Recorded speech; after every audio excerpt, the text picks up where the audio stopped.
बिस्मिल्लाहिर्रहमानिर्रहीम। अस्सलाम वालेकुम नाज़रीन, आप देख रहे हैं प्रोग्राम हॉट सीट और मैं हूं हमजा भट्टी। नाज़रीन, शंघाई ताउन तंजीम के सरबराही इजलास का आज से आगाज होगा। भारत समेत दीगर ममालिक के वफूद पहुंच चुके। रूस का 76 रुकनी वफ्द भी इस्लामाबाद पहुंच चुका। एससीओ के 7 नुमाइंदे, चीन के 15 रुकनी और किर्गिस्तान के 4 और ईरान के 2 रुकनी वफ्द भी पहुंच चुके। वज़ीर-ए-आज़म शहबाज शरीफ की सरबराही में ये इजलास होने जा रहा है, जिसके वज़ीर-ए-आज़म में चीन के वज़ीर-ए-आज़म जो है उसमें ली चियांग जो है और इसमें रूसी वज़ीर-ए-आज़म भी शरीक होंगे। बेलारूस के, कजाकिस्तान के, ताजिकिस्तान के वज़ीर-ए-आज़म भी शरीक होंगे। भारतीय वज़ीर ख़ारिजा जयशंकर और उज़्बेक वज़ीर-ए-आज़म और ईरान के अव्वल नायब सदर भी कॉन्फ्रेंस का हिस्सा होंगे। शंघाई ताउन तंजीम कॉन्फ्रेंस के मौके पर इस्लामाबाद में सिक्योरिटी के भी सख्त इंतजाम किए गए। रास्तों की बंदिश के बायस शहरियों को मुश्किलात का भी सामना करना पड़ रहा है और इसमें पाक रोड को बनीगाला के मकाम और रावल डैम चौक को क्लब रोड से बंद कर दिया गया और फैसल एवेन्यू फैजाबाद के मकाम और आईजेपी रोड से I-8 कश्मीर हाईवे पर कन्वेंशन सेंटर और बाराकोह से मरी रोड जाने वाले रास्ते भी बंद कर दिए गए।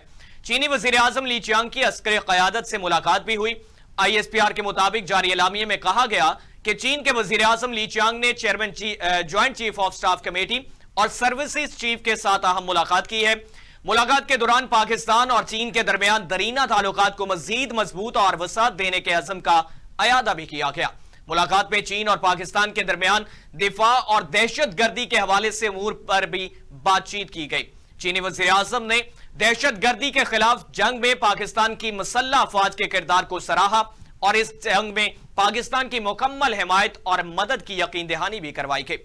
दूसरी जानिब इस्लामाबाद में पाकिस्तान और चीन के दरमियान मुख्तलिफ मुआहदों पर दस्तखत की तकरीब भी हुई, जिसमें ग्वादर इंटरनेशनल एयरपोर्ट का वर्चुअल इफ्तिताह किया गया और तकरीब में दोनों मुल्कों के दरमियान इसमें स्मार्ट क्लासरूम्स के हवाले से दस्तावेज का तबादला ख्याल भी किया गया। दोनों मुल्कों के दरमियान इतलात और मवासलात के शोबों में ताउन से मुताल्लिक मफाहमती याददाश्त तय हुई और पाकिस्तान और चीन के दरमियान आबी वसाइल के शोबे में भी मफाहमती याददाश्त पर दस्तखत किए गए। सलामती के शोबे में ताउन बढ़ाने की दस्तावेज का भी तबादला ख्याल किया गया। चीनी वज़ीर-ए-आज़म ली चियांग ने कहा कि ग्वादर इलाकाई तरक्की का महवर होने के साथ साथ दोनों मुल्कों की मजबूत दोस्ती का भी आकाश है। पाकिस्तान की तरक्की के लिए चीन अपना किरदार अदा करता रहेगा। पाकिस्तान के अवाम की खुशहाली हमारे दिल के बहुत करीब है। दोनों मुल्कों की इसमें शराकतदारी बहुत काबिल एहतराम समझी जा रही है। पाकिस्तान की तरक्की के लिए चीन के पुख्ता अज़म के मोतरफ हैं। वज़ीर-ए-आज़म शहबाज शरीफ ने यह कहा, माशी तरक्की के एजेंडे को आगे बढ़ाने में चीन ने नुमाया किरदार अदा किया। ग्वादर इंटरनेशनल एयरपोर्ट जो है वो दोनों मुल्कों की मजबूत दोस्ती का मजहर है। वज़ीर-ए-आज़म शहबाज शरीफ ने कहा कि ग्वादर एयरपोर्ट CPEC के गुलदस्ते में से एक और फूल का इजाफा है। मंसूबे की तकमील के लिए दोनों मुल्कों के इंजीनियर्स और वर्कर्स की काविशों को सराहा जाएगा। दूसरी जानिब रावलपिंडी और अटक में रेंजर्स तैनात करने की मंजूरी दी गई। विफाकी वजारत दाखिला ने हुकूमत पंजाब की दरखास्त पर रावलपिंडी और अटक में रेंजर्स तैनात कर दी। रावलपिंडी और अटक में पाकिस्तान रेंजर्स के दो विंग्स तैनात होंगे। पाकिस्तान रेंजर्स के दस्ते अमन अमान के कयाम और में सिविल हुकूमत की मुआवनत करेंगे। पाकिस्तान तहरीक इंसाफ की जानिब से डी चौक का एहतजाज जो था उसको मौखर किया गया क्योंकि वो मशरूत किया गया था। बानी PTI से मुलाकात से डॉक्टर जो है उनको मुलाकात का कहा गया। अभी तक तो मुलाकात नहीं हो सकी।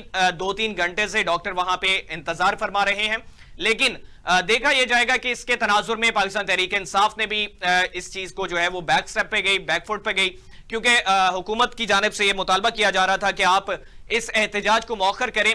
इस टाइम या इस वक्त पे इस तरह का एहतजाज जो है वो मुनासिब नहीं है, वो मुल्क दुश्मनी करार दिया जा रहा था। पाकिस्तान तहरीक इंसाफ की जानिब से वाज़ेह मौक़िफ़ था कि हमारी मुलाकात करवा दी जाए, क्योंकि सेहत के हवाले से तहफ़्फ़ुज़ात हैं बानी चेयरमैन की हवाले से, तो इस वजह से मुलाकात जरूरी है। इन तमाम तर मामलात पे गुफ्तगू करेंगे। हमारे साथ इसमें माहिर बैनुल अक़वामी उमूर शाज़िया अनवर चीमा साहबा हैं। शाज़िया साहबा बहुत शुक्रिया, आपने कीमती वक्त दिया। और हमारे साथ आयशा नुमान साहबा होंगी, तज्ज़ियाकार आयशा नुमान साहबा, बहुत शुक्रिया, आपने कीमती वक्त दिया।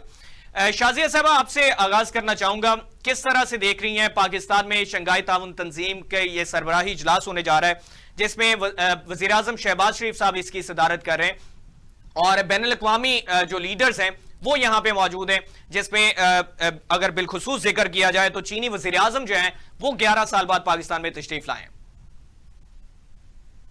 सबसे पहले तो हमें ये देखना पड़ेगा कि ये ग्लोबल साउथ का एक बहुत बड़ा इवेंट है और इसके पाकिस्तान में होने की जो हमारे पास जो सबसे बड़ी हमें वजह इस वक्त नजर आती है वो पाकिस्तान की डिप्लोमेसी है। पाकिस्तान अपने दोस्तों से कट चुका हुआ था, पाकिस्तान की जो डिप्लोमेसी है वो बहुत बैक फुट पे थी और हमारे दुश्मन ये कह रहे थे कि शायद हम अब किसी भी बड़ी अलायंस का हिस्सा मुस्तकबिल में बनना जो है वो हमारे लिए हम रेलिवेंट नहीं हैं। तो इस इवेंट ने एक तो ये बता दिया है कि हम आज भी रेलिवेंट हैं और हम रेलिवेंट रहेंगे। और एससीओ एक बहुत बड़ी तंजीम इस लिहाज से भी है कि ये वो तंजीमें हैं जो कि सीरीज में जो है ग्लोबल साउथ में आपको नजर आती हैं, जैसे ब्रिक्स है, जैसे यूरो एशियन इकोनॉमिक फोरम है, जैसे आसियान है। तो एससीओ उसी की एक कंटिन्यूटी है, शंघाई कारपोरेशन फोरम जो है और एक्सपेंड होके शंघाई 5 से अब इसमें ऑब्जर्वर मेंबरान भी हैं और इसमें बेलारूस से लेकर ईरान, रशिया और इंडिया जो है इसके मेंबरान में है।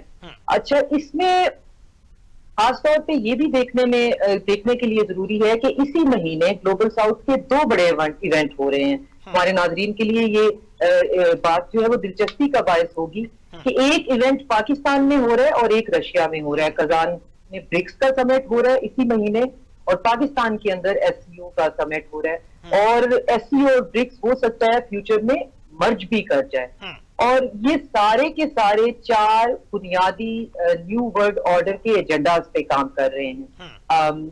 एक तो हमें न्यू ग्लोबल सिक्योरिटी अरेंजमेंट चाहिए, हमें न्यू ग्लोबल सिविलाइजेशन इनिशिएटिव चाहिए, हमें न्यू ग्लोबल इकोनॉमिक रिफॉर्म चाहिए और न्यू ग्लोबल कनेक्टिविटी का हमें चाहिए। 4 चीजों का प्लेटफॉर्म जो है वो इन सारे प्लेटफॉर्म पे ये 4 एजेंडा जो है वो डिस्कस होते हैं और यही बातें पाकिस्तान में भी डिस्कस होंगी कि रीजनल और इंट्रा रीजनल कनेक्टिविटी कैसे की जाए, टेररिज्म का खात्मा कैसे किया जाए, क्लाइमेट से हम कैसे मुकाबला कर सकते हैं, हमें नया ग्लोबल सिक्योरिटी अरेंजमेंट जो चाहिए जो कि कोल्ड वॉर के वॉर के बाद और फलस्तीन के जेनोसाइड के बाद हमने देख लिया है कि दुनिया को एक नए सिक्योरिटी अरेंजमेंट की जरूरत है जो एब्सोल्यूट ना हो, जो कोऑपरेटिव हो। एब्सोल्यूट सिस्टम जो हमें ग्लोबल नॉर्थ ने दिया, जिसमें आप देख रहे हैं कि चाहे कुछ भी हो जाए आपको वेस्ट फलस्तीन का साथ नहीं देता हुआ दिखाई देता और वो इसराइल के साथ खड़े हुए हैं। तो हमें नया कोऑपरेटिव सिक्योरिटी सिस्टम चाहिए, एब्सोल्यूट नहीं चाहिए। हमें कनेक्टिविटी भी हमें कोऑपरेटिव चाहिए, कुछ भी एब्सोल्यूट नहीं चाहिए कि आपकी ब्लॉक फॉर्मेशन जो है वो इस हद तक ऐसे बनी हुई हो कि आप जो है सियाह और सफेद का फर्क ही भूल जाएं। जैसे कि वेस्ट इस वक्त जो है वो ना सिर्फ ये कि जेनोसाइड को जस्टिफाई कर रहा है बल्कि उनके साथ खड़ा हुआ है।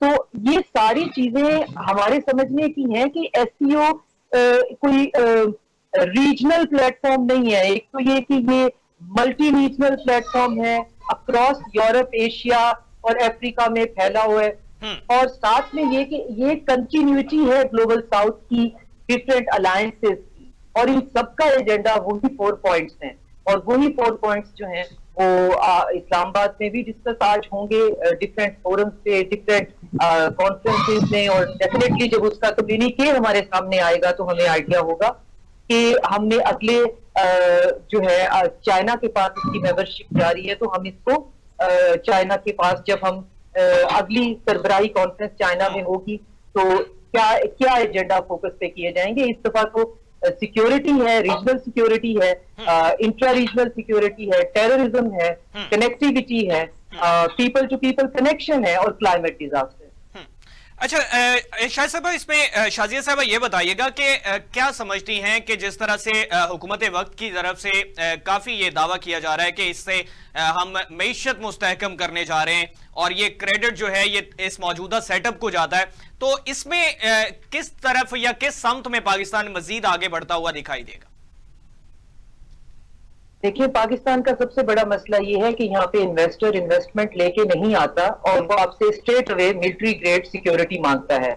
हमारी इंटरनल पॉलिटिक्स और इंटरनल इंजीनियर्ड मैन्युफैक्चर्ड केओस किसी भी तरफ इशारा कर दे, लेकिन ग्लोबल सिनेरियो पे हमारे प्रॉब्लम यही है कि हमसे मिलिट्री ग्रेड सिक्योरिटी मांगी जाती है। उसके लिए SIFC बनाया गया कि आपको वन विंडो ऑपरेशन में आप अपना बिजनेस भी लेके आए। आई डोंट नो ये बच्चा बीच में से कहां से बोल रहा है। आयशा साहबा का माइक जरा म्यूट कर दीजिए, मेरा ख्याल उनकी साइड। ओके जी, शाजिया साहबा। तो उसमें और साथ में ये कि हमने जो एक ड्रॉबैक देखा कि CPEC को रोल बैक कर दिया गया। CPEC के बारे में कहा गया कि ये तो इकोनॉमिक कॉलोनाइजेशन हो रही है और ये बहुत ज्यादा प्रॉब्लमेटिक है। तो इवन चाइना ने इसके बारे में बहुत बुरा महसूस किया। तो अब हर चीज जो है, अगर वो दावा कर रहे हैं तो बिल्कुल ठीक कर रहे हैं। उनकी डिप्लोमेसी से, उनकी कोशिशों से, उनकी मेहनत से आज हम इतना बड़ा इवेंट जो है वो ना सिर्फ ऑर्गेनाइज कर रहे हैं, बल्कि हर चीज दोबारा से मेन स्ट्रीम पे आ भी रही है। अगर ये मेन स्ट्रीम पे नहीं आती, जैसे कि हम बैकफुट पे चले गए थे, क्योंकि हमारे पास एक सेटअप ऐसा हम पे मुसल्लत कर दिया गया था जो कि कहने को तो एंटी वेस्ट था, लेकिन वो बहुत ज्यादा प्रो वेस्ट था और प्रो वेस्टर्न एजेंडा लेके आया हुआ था। और ये बातें बहुत कम लोग समझते हैं और समझने की कोशिश करते हैं कि अगर शायद उनका नारा एंटी वेस्ट होना था तो वो शायद इसमें बहुत खरे और सच्चे भी थे। तो वो एक वेस्टर्न रिजीम थी जो हम पे थोपी गई थी और वो चाइना को कंटेन करने के लिए यहाँ पे रखी गई थी। आपने देखा उसके बाद अगर हम नहीं माने तो उन्होंने बांग्लादेश के अंदर कलर रेवोल्यूशन करके चाबहार को की जो बंदरगाह है वो ले ली, अगर गवादर उनको नहीं मिल सकी तो ये सारे ताने बाने जो हैं हमारे ऊपर 3-4 साल एक ऐसा शख्स मुसल्लत कर दिया गया था जो कि वेस्टर्न एजेंडा के लेकर हमारे ऊपर आया था और उसका एजेंडा यही था कि इंटरनल केओस क्रिएट किया जाए और चाइना को कंटेन करना है। दुनिया में 760 अमेरिकन बेसिस है, जिनमें से 340 चाइना के इर्द गिर्द हैं, चाइनीज वाटर्स में हैं। तो चाइना जो हमारा बहुत दरीना दोस्त है, तो उसने हमें एक ऐसी पोजीशन में लाके खड़ा कर दिया कि आप डिसाइड करें। ऐसा नहीं हो सकता कि आप दोनों बोट्स के अंदर पैडलिंग करते रहेंगे। तो मुझे कोई प्रॉब्लम नहीं है, मेरे पास साथ देने के लिए। आप देखिए चाइना तो अफगानिस्तान में भी इन्वेस्टमेंट कर रहा है। तो चाइना की इन्वेस्टमेंट का तो फिर हमें बहुत कुछ सख्त फैसले लेने पड़े जिससे हमारी पोलराइज्ड कोई भी यूथ और पोलराइज्ड हो गई। और लेकिन बच्चे हैं, कोई बात नहीं, हम पे बहुत मेहनत की गई है हमें पोलराइज्ड करने के लिए, तो उतना ही टाइम लगेगा इसकी डीपोलराइजेशन में भी। लेकिन बहरहाल इस हुकूमत ने और खास तौर पे हमारी स्टैब्लिशमेंट ने, क्योंकि नया जो ग्लोबल सिविलाइजेशन इनिशिएटिव है जो चाइना और रशिया की तरफ से आया है, वो ये भी है कि हमें वेस्टर्न लिबरल डेमोक्रेसी को और वेस्टर्न आइडियाज को ट्रांसपोर्ट करने की जरूरत नहीं है। हमें कोई जरूरत नहीं है, हम जैसे चाहेंगे वैसे जिंदा रह सकते हैं। तो अब ग्लोबल सिविलाइजेशन इनिशिएटिव के अंडर अब पाकिस्तान में भी ये हिम्मत आई है कि हम अब खुल के कह सकते हैं कि पाकिस्तान जो है वो बहरहाल एस्टेब्लिशमेंट उसका एक बहुत बड़ा और लोगों का उस पर भरोसा होता है। और अब आप देख लें कि इतना ज्यादा केओस क्रिएट करने के बाद, आखिर ये फॉरेन फंडेड केओस ही है ना, कि आप एक इतनी बड़ी ऑर्गेनाइजेशन हो रही है तो तमाशा लगा के आप उस दिन तमाशा लगा दें या आप कोई सीन क्रिएट कर दें, तो ये पाकिस्तानियत या पाकिस्तान होने से तो इसका कोई ताल्लुक नहीं है। तो डेफिनेटली इसके ताने ये तो माजी में भी देखा गया। OIC कॉन्फ्रेंस के हवाले से धमकियां दी गई जो आज बरसरे इक्तदार पार्टीज हैं उनकी जानिब से। OIC के ड्यूरेशन में ये कहा गया कि OIC हम देखते हैं कैसे करवाई जाएंगी। दूसरी आप बात कर रही थी जिस तरह से माजी के हवाले से डेफिनेटली पाकिस्तान तहरीक इंसाफ के हवाले से बात कर रही थी, तो अगर इसमें यह समझा जाए कि हम अपनी फॉरेन पॉलिसीज को मद्देनजर रखते हुए अपनी समत में दीगर ग्रुपों को भी ऐड करें, तो इसमें क्या कोताही हो सकती है, क्या खामियां हो सकती हैं? हम अपने मफाद को मद्देनजर रखें कि हमारे लिए प्रायोरिटी में ये जो ग्रुप्स हैं या ये वाली साइड है, ये डायरेक्शंस है, वो हमें हमारे लिए बेनिफिशियल हो सकती हैं। OIC का इजलास हुआ, इस्लामी ममालिक का यूनाइट करके चलना चाह रहे थे बानी चेयरमैन, और दूसरी जानिब जो है अगर रशियन ग्रुप को एड अप करना चाह रहे थे, तो उसमें कहां पे जो है वो तजाद सामने आया कि उनको वहां से ये कहा जाने लगा कि आप एंटी अमेरिकन जो है वो एजेंडा लेकर चल रहे हैं। बात ये है कि कुछ बातें वो होती हैं जो सोशल मीडिया पे की जाती हैं और कुछ बातें वो होती हैं जो असल में होती हैं और वो आम लोगों तक पहुंचती नहीं है। पहली बात तो ये है कि पीटीआई एक पॉलिटिकल पार्टी नहीं है, कल्ट है। और शायद ये बात आपको भी बुरी लगे, जो कि मैं महसूस कर रही हूँ। तो उसकी वजह ये है कि ये पहले दिन से ही वेस्टर्न एजेंडा लेके आई हुई है। अब आपको नहीं समझ में आए, मुझे नहीं समझ में आए, हमारे नाजरीन को नहीं समझ में आए, लेकिन ये एक वेस्टर्न एजेंडा है। ये कलर रेवोल्यूशन के तौर पे हमारे पास आई हैं और ये चाइना को कंटेन करने के लिए आई हैं।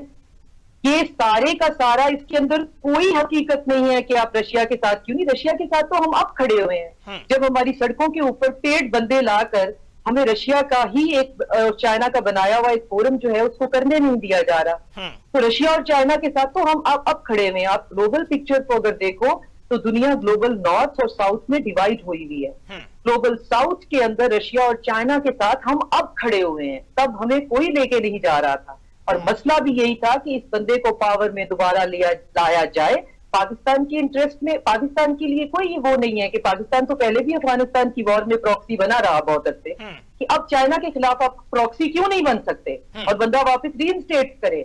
हम चाइना के खिलाफ इस वक्त प्रॉक्सी इसलिए नहीं बन सकते कि चाइना बहुत ताकतवर है और चाइना ने हमें बहुत डिसाइसिवली हमसे पूछ लिया है कि आप डिसाइड करें कि आपने क्या करना है। और इसके ताने बाने बहुत बहुत दूर कहीं जाके मिलते हैं, ये सरफेस लेवल पे नहीं है। मुझे इजिप्ट के वो पॉलिटिकल लीडर और वो एक रहनुमा याद आ जाते हैं जो अपनी सारी तकरीरें जो है वो एंटी वेस्ट किया करते थे और बाद में बहुत जमानों के बाद पता चला कि उनकी वो एंटी वेस्ट तकरीरें भी सीआईए उनको लिख के देता था। तो इस वक्त मसला सिर्फ चाइना का है, चाइना को कंटेन करो इंडो पैसिफिक के अंदर। और इस वक्त की हमारी एस्टेब्लिशमेंट और पॉलिटिकल पार्टीज चाइना को कंटेन करने के मूड में नहीं है और इसी वजह से हमारे पास केओस है। इसी वजह से हमारे फौजी जो हैं, हम डेली जो है उनकी शहादतें देख रहे हैं। ये सब कुछ मैन्युफैक्चर्ड है, ये केओस सारे का सारा इंजीनियर्ड है। ये क्रिएट किया जा रहा है कि पाकिस्तान को डिस्टेबलाइज किया जाए और वो वेस्ट की तरफ दोबारा देखना शुरू हो जाए। किसने क्या कहा, किसने क्या नहीं कहा, मैं तो इस मौजू पे बहुत पब्लिकली इसलिए भी नहीं बोलती हूँ क्योंकि मेरा अपना सब्जेक्ट ये है कि ह्यूमन माइंड और ह्यूमन ब्रेन कैसे मीनिंग क्रिएट करता है। तो जब आप एक इंसान को इतना कन्विंस कर देते हैं और उसके दिमाग में एक आइडियाज इतने प्रिवेल कर जाते हैं तो फिर उसके सामने बहुत शिद्दत से उसके आइडियाज को निगेट करना भी अक्लमंदी नहीं होता। तो ये टाइम लगने की बातें हैं, लेकिन इस वक्त हमें सिर्फ अपना आप बचाना है और हम चाइना को नहीं छोड़ सकते। आयशा नुमान साहबा, आपकी तरफ आऊंगा। क्या नुक्ता नजर होगा आपका? शंघाई ताउन तंजीम का ये सरबराही इजलास है, पाकिस्तान में होने जा रहा है। वजीर आजम शहबाज शरीफ साहब इसकी सदारत करें। शाजिया चीमा साहबा की भी आपने गुफ्तगू मुलाज़ा फरमाई, उनका नुक्ता नजर जाना, आप क्या कहना चाहेंगे? सॉरी हमजा, मैंने शाजिया की बहुत सी गुफ्तगू जो है मैं नहीं सुन पाई बिकॉज यहाँ पे थोड़ा सा मेरी तरफ शायद नेटवर्क अनस्टेबल था। मैंने अभी लास्टली जो इनकी कुछ गुफ्तगू थी वो मैंने सुनी है, जिससे इन्होंने चाइना का जो एक अहम रोल है उसके ऊपर बहुत ज्यादा एम्फेसाइज किया। नो डाउट चाइना हमेशा से हमारा जो है वो एक नेबरहुड में बहुत अच्छा हमारा इनके साथ रिलेशन रहा है, लेकिन बाकी तमाम मुल्कों के साथ भी जो है पाकिस्तान की एंगेजमेंट बहुत ज्यादा जरूरी है। इन्होंने बात की रशिया की, रशिया का किरदार भी जो है पाकिस्तान की स्टेबिलिटी के लिए, पाकिस्तान की जो भी एक ग्रोथ है उसके लिए बहुत अहम हो सकता था। गुज़िश्ता दौरे हुकूमत में भी इस चीज के लिए कोशिश की गई, लेकिन माजरत के साथ बहुत सी ऐसी एंटी पॉलिटिकल जो फोर्सेस थी उनकी तरफ से जो है वो कुछ इस तरह के जो है वो गेस्चर्स दिए गए कि भाई अगर हम चाइना की तरफ हाथ बढ़ाते हैं तो भाई जाहिर सी बात है हमारा जो अमेरिका साहब बहादुर है वो शायद कहीं नाराज ना हो जाए। तो पाकिस्तान को हमेशा से जो पुराई जंगें हैं उनका हिस्सा बनाया गया है, किनकी ईमा पर बनाया गया, किन ममालिक की ईमा पर बनाया गया है, ये सभी जानते हैं। रहा हमारा जो एक चाइना के साथ ताल्लुक है, चाइना के साथ ताल्लुक हमारा पिछले कुछ अदवार से जो है काफी ज्यादा डिस्टर्ब है। सी पैक का भी आप देखें, सी पैक का क्या हुआ, अभी जो सारी निगोशिएशंस चल रही हैं, हमारे जो चाइनीज वजीर आजम भी पाकिस्तान आए हुए हैं, आप मुझे ये बताइए सी पैक के ऊपर क्या डेवलपमेंट हुई है? बहुत अरसे से जो है चाइना को कुछ तहफ्फुज़ात थे हमारी जो है वो पॉलिटिकल स्टेबिलिटी को लेकर और पॉलिटिकल सिनेरियो जो भी पाकिस्तान में इस वक्त टाइम है उसको लेकर चाइना ने बहुत ज्यादा अपने रिजर्वेशंस का इजहार भी किया था। और बहुत सी ऐसी प्रोजेक्ट्स है चाइना के जो इस वक्त पाकिस्तान में जो है वो ऑनगोइंग थे, लेकिन उनको जो है उनको खत्म करना पड़ा, उनको फिलहाल रोकना पड़ा, जिसमें आप जानते हैं कि कुछ काफी अर्सा पहले से जो है चाइनीज की कुछ जो है वो कैजुअलिटीज भी हुई पाकिस्तान में, तो ये सारा कुछ जो है ये पाकिस्तान के अंदर जो है एक आपकी इकोनॉमिक ग्रोथ है उसको डायरेक्टली जो है वो जाहिर सी बात है अफेक्ट तो करेगा, लेकिन इसके पीछे जो है वो बहुत से ऐसे किरदार हैं जिन्होंने इन सब चीजों को ओवरलुक करना था, मगर उन्होंने अपनी जो ड्यूटी है उसको फुलफिल नहीं किया। अब पाकिस्तान में सरमायाकार क्यों नहीं आ रहे, तो इसकी सबसे बड़ी वजह जो है इस वक्त पाकिस्तान में पॉलिटिकल इंस्टेबिलिटी भी है। पाकिस्तान में कोई सरमायाकारी करने को तैयार क्यों नहीं है, पाकिस्तान की तरफ कोई मुंह क्यों नहीं कर रहा, क्योंकि सबको नजर आ रहा है कि पाकिस्तान में जो भी हुकूमत आती है या तो उसको कुछ अरसे बाद जो है नॉकआउट कर दिया जाता है या फिर उसको घर भेज दिया जाता है। अब मसला सारा ये है कि बाहर के ममालिक जो है उनको भी ये समझ में नहीं आ रहा कि अगर हमने पाकिस्तान के साथ एंगेजमेंट रखनी है तो किसके वायर रखनी है। क्या यहाँ पर जो आपकी पॉलिटिकल जो भी आपकी क्लास है उसके साथ हमें बातचीत करनी है या फिर जो आपकी स्टैब्लिशमेंट है उसके साथ हमें इंगेज करना है।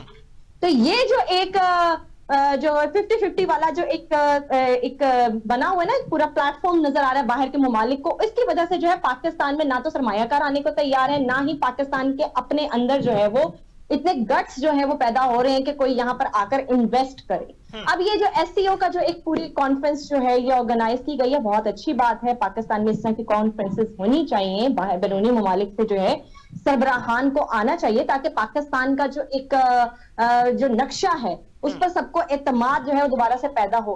लेकिन मुझे आप ये बताइए कि जब ये लोग बैरूनी ममालिक से जब ये सरबराहान आ रहे हैं तो पाकिस्तान का जो एक अपना इंटरनल स्ट्रक्चर इस वक्त जो जिस तरह से डिस्टर्ब हुआ है, जिस तरह से पाकिस्तान का एक जो नक्शा है वो बिगड़ा हुआ है, उससे क्या तासुर जाएगा?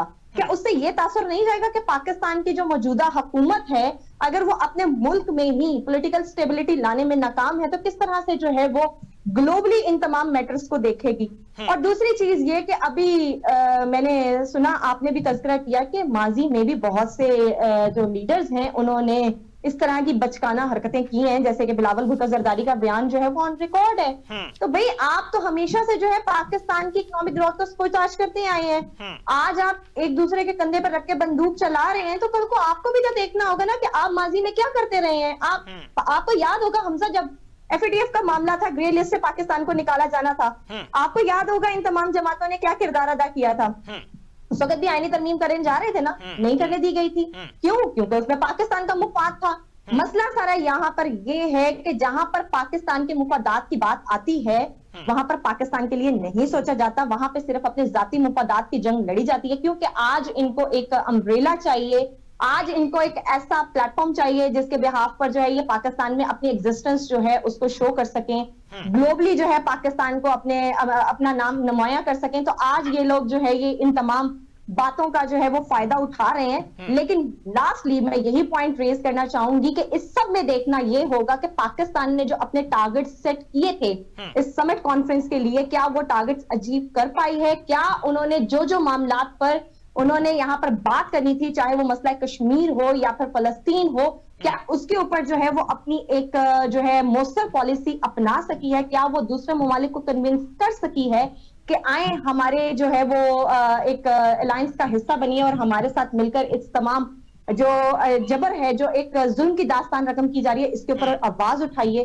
तो ये देखिए सबसे पहले जो है ना, सबसे पहले जो आपकी हुकूमत है ना, जो आपकी गवर्नमेंट है, उसका काम होता है कि अपने पाकिस्तानियों की जो प्रोटेक्शन है उसको इंश्योर करना।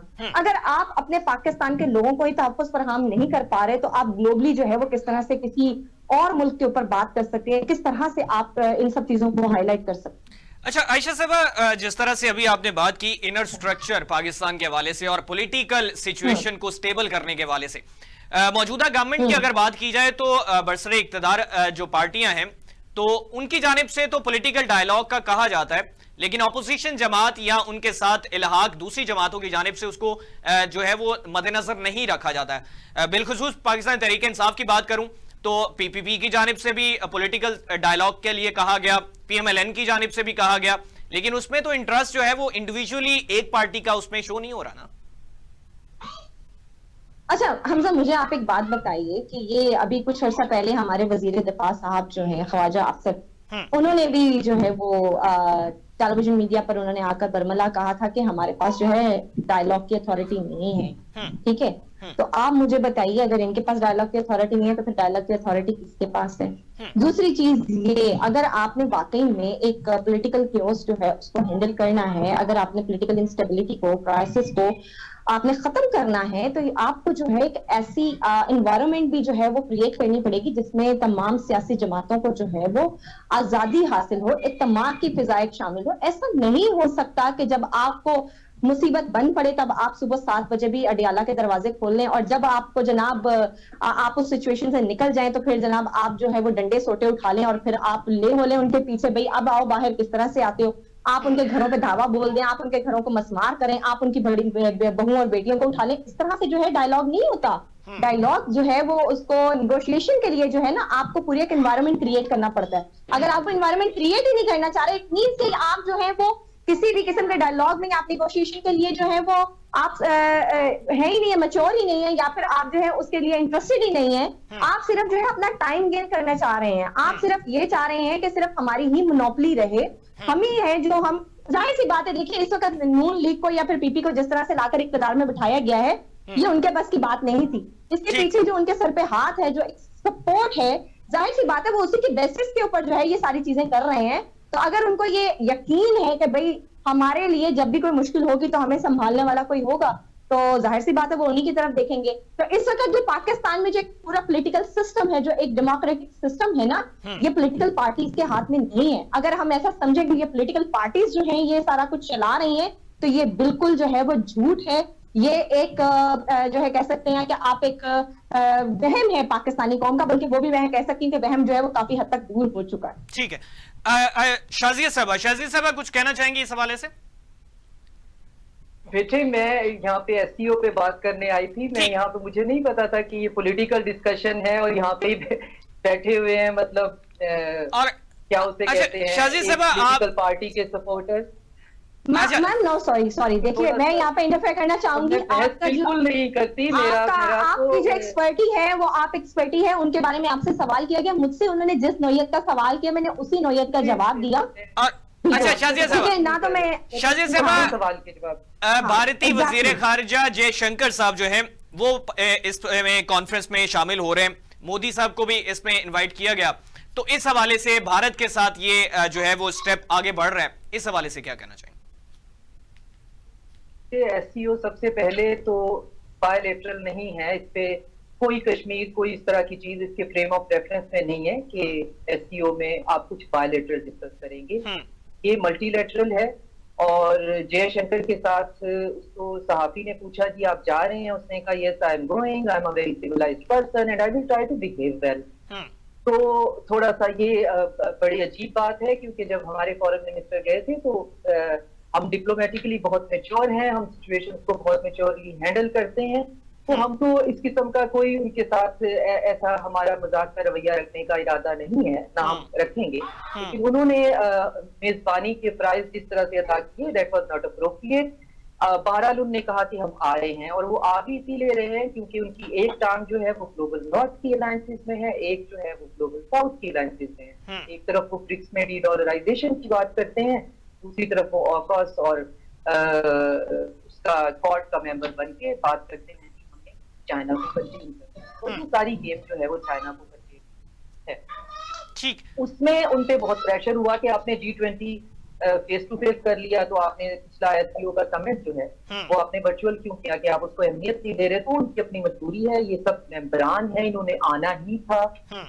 आप नहीं आते तो वर्चुअली आ जाते। एक मल्टीलैटरल प्लेटफॉर्म है और इस पे हमारी डोमेस्टिक डर्टी पॉलिटिक्स का कोई लेना देना नहीं है। हमारा मुल्क एस्टेब्लिशमेंट के बगैर नहीं चल सकता है, इसे एस्टेब्लिशमेंट ही चला रही है।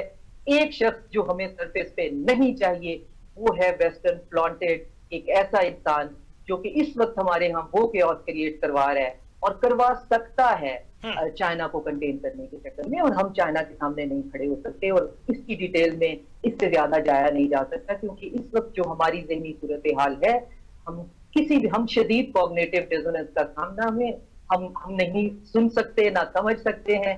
तो आहिस्ता आहिस्ता वक्त बताता है, हमें 10 साल कम अज कम और लगेंगे तो चीजें हमारे सामने छटेंगी, वरना हम सिवाय बहस में पढ़ने के और कुछ नहीं करेंगे। ये मेरा अपना पर्सपेक्टिव है। बाकी जहां तक एससीओ और दूसरी ऑर्गेनाइजेशन के करने करवाने और उसका, तो सिक्योरिटी देखें, यहाँ पे एक ब्लास्ट कराची में हो गया, डेली के हिसाब से पता नहीं कहाँ कहाँ दहशतगर्द क्या क्या कर रहे हैं, तो वो कहाँ से उसके ताने बाने हैं, वो सारे के सारे वो हमें वो एक ही ट्रियो है, वो एक जेल में है, दूसरे को हाउस अरेस्ट किया हुआ है और तीसरी पता नहीं कहाँ है। तो ये इनका एक का ही ट्रियो था और इनके लंबे प्लान थे, और वो लंबे प्लान में तो अक्सर ये बात भी करती हूँ कि इनको ओपनली डिस्कस करना चाहिए। नहीं जी, ये भी नेशनल सिक्योरिटी का मसला है तो छुपाए रखो। जब तक नेशनल सिक्योरिटी, जब तक तुम्हारे अपने नौजवान सड़कों पे निकल के खुद को आग नहीं लगाने लग जाएंगे, तब तक तुमको कैसे। मैंने बताया ना कि मिस्र का एक एंटी वेस्टर्न सो कॉल्ड, बाद में उसके पता चला कि उसकी तकरीरें CIA खुद लिख के देता था। तो मसला सिर्फ ये है कि उस शख्स को वापस लेके आओ। क्यों? क्योंकि हमें चाइना को कंटेन करना है और चाइना पे हर सूरत में अगले 5 साल के अंदर अंदर वेस्ट ने अटैक करना ही करना है, तो हम उसमें प्रॉक्सी बनने को तैयार नहीं है। तो में बाकी ये जो एससीओ को अंडरमाइन करना, एससीओ ने हमारे लिए कोई इन्वेस्टमेंट लेके आनी है, तो एससीओ का जो प्लेटफॉर्म है उसमें चाइना और रशिया अगले 50 साल के मंसूबे बना रहे हैं और सिर्फ एक प्लेटफॉर्म पे नहीं बना रहे, वो अगले 50 साल के मंसूबे बना रहे हैं, जिसको वो न्यू वर्ल्ड ऑर्डर का नाम दे रहे हैं। न्यू वर्ल्ड ऑर्डर में वही है, नया ग्लोबल सिक्योरिटी अरेंजमेंट चाहिए। हम नहीं किसी के लिए मरने जाएंगे अगर हमारा कुछ प्रिंसिपल कोऑपरेटिव नहीं होगा। हमें नया कनेक्टिविटी का सिस्टम चाहिए। वो नया अपना बैंकिंग सिस्टम बना रहे हैं, स्विस बैंकिंग सिस्टम से स्विफ्ट से बाहर निकल रहे हैं। वो नया ट्रेड सिस्टम बना रहे हैं जिससे मुल्कों और हुकूमतों पे सैंक्शन ना हो। यहाँ पे ये गली मोहल्ले की बात नहीं हो रही है, ये बहुत ऊपर की चीजें हैं। पाकिस्तान के लिए इस वक्त सिर्फ बहादुरी ये थी कि वो किसी तरह कुछ लोगों को कंट्रोल करके ये कर ले, और अभी तक तो अल्लाह का शुक्र है कि हम देख रहे हैं कि इसका हैपनिंग होना जो है, इसमें तो अगले साल चाइना में होना है, पिछले साल ये मेरा ख्याल है आस्ताना में था। तो ये तो रोटेशन में चलता ही रहना है। इसका ये ना एक हुकूमत का क्रेडिट है और ना एक हुकूमत का डी क्रेडिट है। हुकूमत का क्रेडिट ये है कि कुछ डिलूजनल लोगों को इकट्ठा होकर तमाशा करने से रोकना था। बाकी दुनिया के सामने वैसे जितना हमारा तमाशा बना हुआ है उसको हम रोक नहीं सकते हैं। उसको रुकवाकर अगर ये कर लेते हैं तो ये अगले 50 साल की गेम का प्लेटफॉर्म है। ये हमें ना धंधा देने आए हैं ना हमारे से धंधा करने हैं। और बेटे मुझे जाना है, मैं आपसे बात चाहूंगी। Thank you so much. Shazia Anwar Cheema साहब हमारे साथ मौजूद थी। ब्रेक पे जाएंगे नाज़रीन, ब्रेक के बाद वापस आते हैं तो प्रोग्राम के सिलसिले को आगे बढ़ाएंगे। ये शंघाई ताउन तंजीम के सरबराही इजलास का जो है वो आज से आगाज होने जा रहा है। इसी पे जो है वो बैनुल-अक़वामी अमूर माहिर हैं शाजिया अनवर चीमा साहबा, उनकी भी गुफ्तगू आपने मुलाहिज़ा फरमाई। आयशा नुमान साहबा तज्ज़ियाकार हमारे साथ मौजूद हैं, उनकी भी गुफ्तगू आपने मुलाहिज़ा फरमाई। तो नाज़रीन ब्रेक लेते हैं, ब्रेक के बाद वापस आते हैं, हमारे साथ रहिएगा।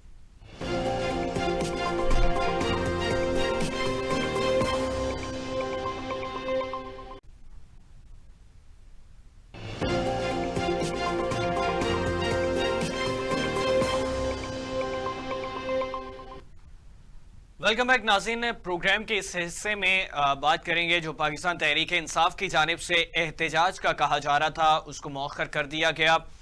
वो मशरूत किया गया था बानी PTI की मुलाकात से।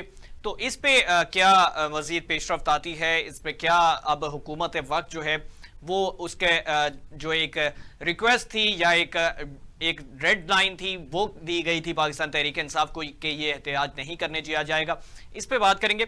मुकीम अहमद साहब मौजूद हैं, सीनियर तज्ज़ियाकार हैं हमारे साथ। मुकीम साहब बहुत शुक्रिया, आपने ज्वाइन किया। आयशा नुमान साहब हमारे साथ मौजूद हैं।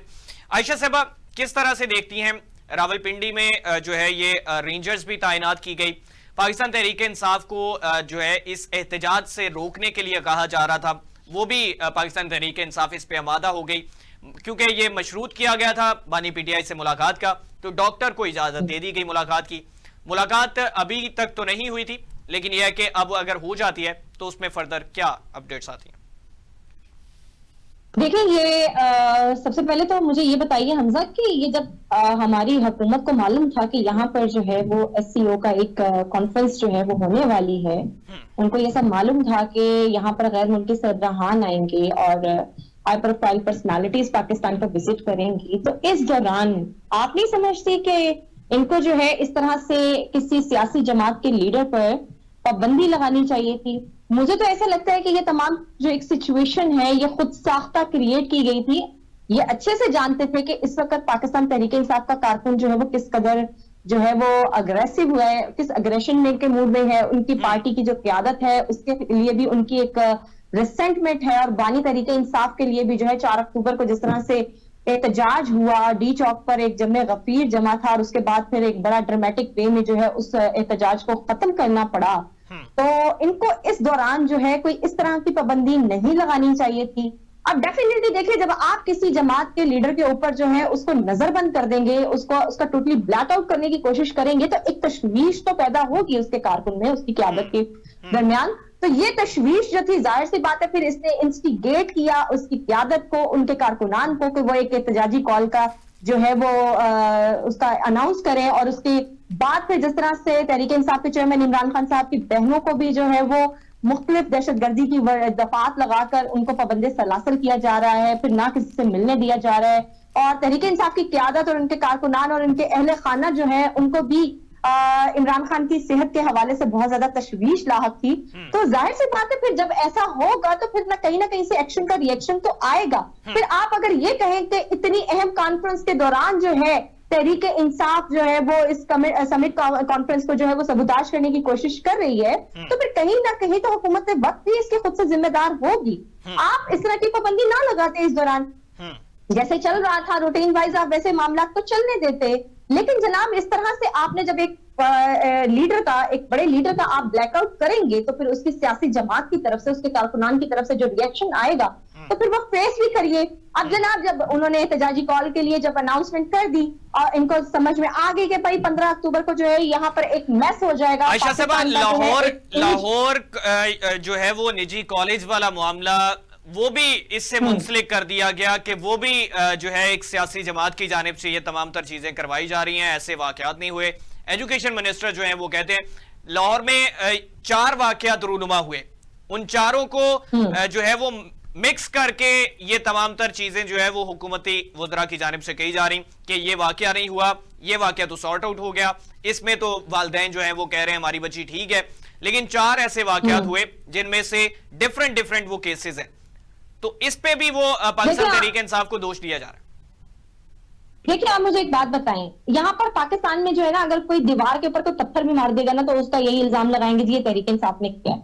आप मुझे ये बताइए, मियां आमिर महमूद का जो पूरा इनका एक प्रोजेक्ट है, नेटवर्क है पंजाब कॉलेजेस ऑफ ये, इसके अंदर जो है तहरीक इंसाफ का क्या अमल दखल है? अब आप मुझे बताइए, मामला रिपोर्ट किया गया है 10 तारीख को बाकायदा तौर पे कॉलेज के गेट के सामने जो है पुलिस मोबाइल्स रात के अंधेरे में खड़ी की गई दिखाई गई है, और मामला जो है निजी कॉलेज के तुलबा की तरफ से भी और मुख्तलिफ जो पर्सनालिटीज उनकी तरफ से भी जो है इसको कोट किया गया है। और यही मामला है कि वहां पर एक बच्ची का जो है वो रेप किया गया, उसको इज्तिमाई ज्यादती का निशाना बनाया गया है। शर्म आनी चाहिए इन लीगी कारकुनान को, शर्म आनी चाहिए इस लीगी क़यादत को कि आप एक बच्ची को इंसाफ दिलाने की बजाय आप यहाँ पर जो है एक प्रोपेगेंडा कर रहे हैं कि जी ये फलां जमात के।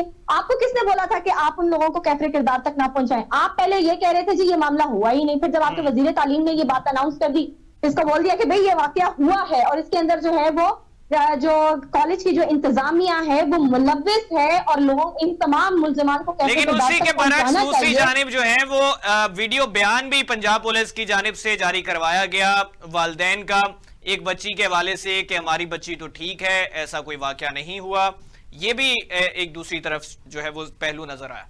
देखिए ये लोग बहुत एक्सपर्ट हैं फैब्रिकेशन में, ये लोग बहुत एक्सपर्ट हैं झूठे बयानात दिलवाने में, ये लोग बहुत एक्सपर्ट है किसी को चाचा मामा बनाकर उसका बयान दिलवाने में।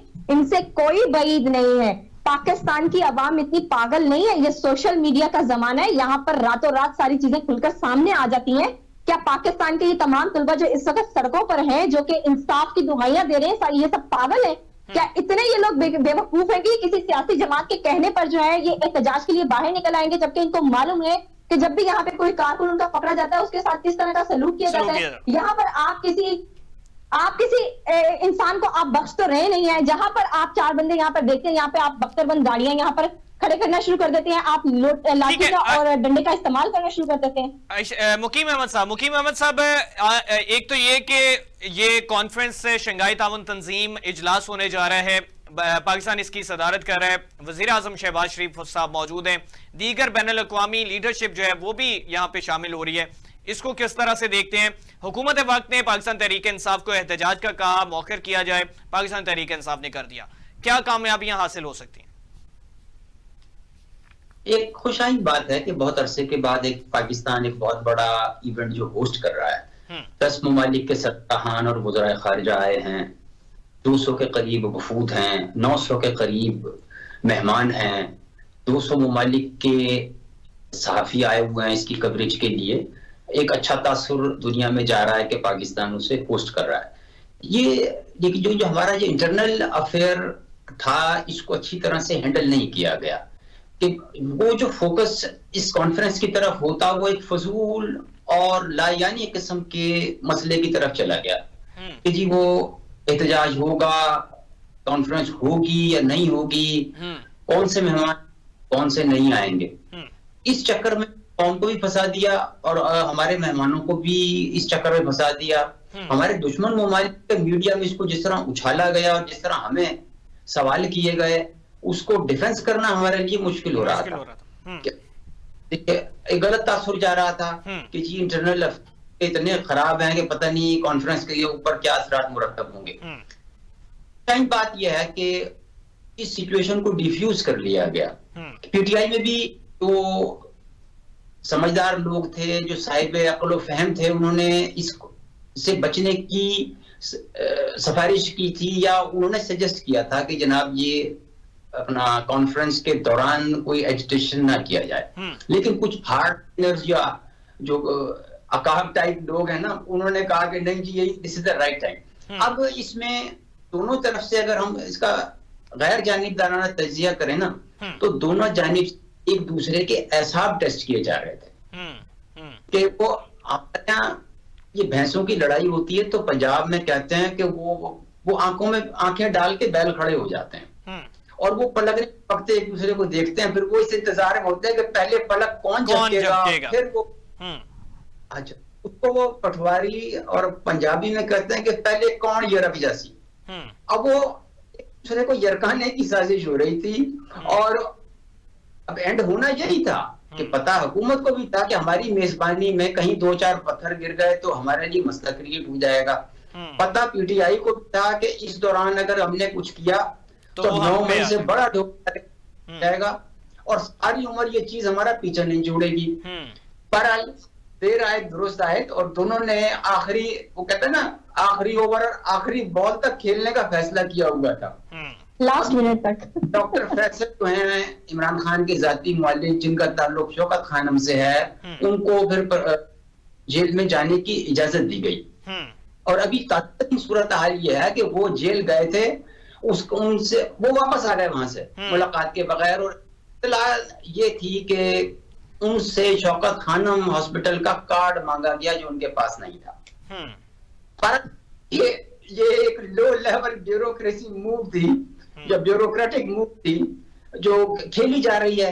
अब हो सकता है कि मुलाकात आज हो जाए या कल हो जाए। बहरहाल ये है कि पूरी कौम को एक फजूल किस्म की असाबी जंग में इन्होंने मुब्तला रखा और अपनी एनर्जी भी उस पर जाया की, रिसोर्सेज भी जाया की और वक्त भी जाया किया। ठीक है, बहुत शुक्रिया। मुकीम अहमद साहब हमारे साथ मौजूद थे, तज्जियाकार, और आयशा नुमान साहबा मौजूद थी। आयशा साहबा बहुत शुक्रिया, आपने भी कीमती वक्त दिया।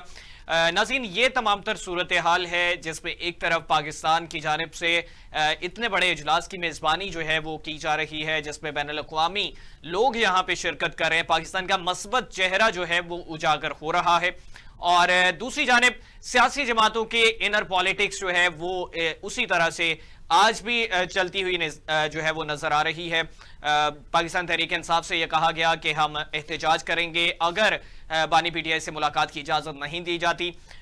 दूसरी जानिब जो मुखालिफिन हैं उनकी जानिब से कहा गया कि ये इस वजह से मुलाकात की इजाजत नहीं दी जा रही कि दोबारा से कोई 9 मई वाक़े जैसी प्लानिंग जो है वो उसको तरतीब ना दिया जा सके, इस वजह से इसको डिले किया जा रहा है। पाकिस्तान तहरीक इंसाफ की जानिब से ये कहा जा रहा है कि इस कॉन्फ्रेंस, इस इजलास के फौरन बाद आईनी अदालतों वाला जो है उसका इजलास बुला लिया गया और इसको डिले कर दिया जाए। लेकिन हुकूमत वक्त ये कहती है कि उस पे भी जो है वो बहस होना जरूरी है, वो भी अशद जरूरत है उस वक्त, इस वक्त अभी आईनी अदालत की भी। नाज़रीन, ये तमाम तर सूरत हाल है।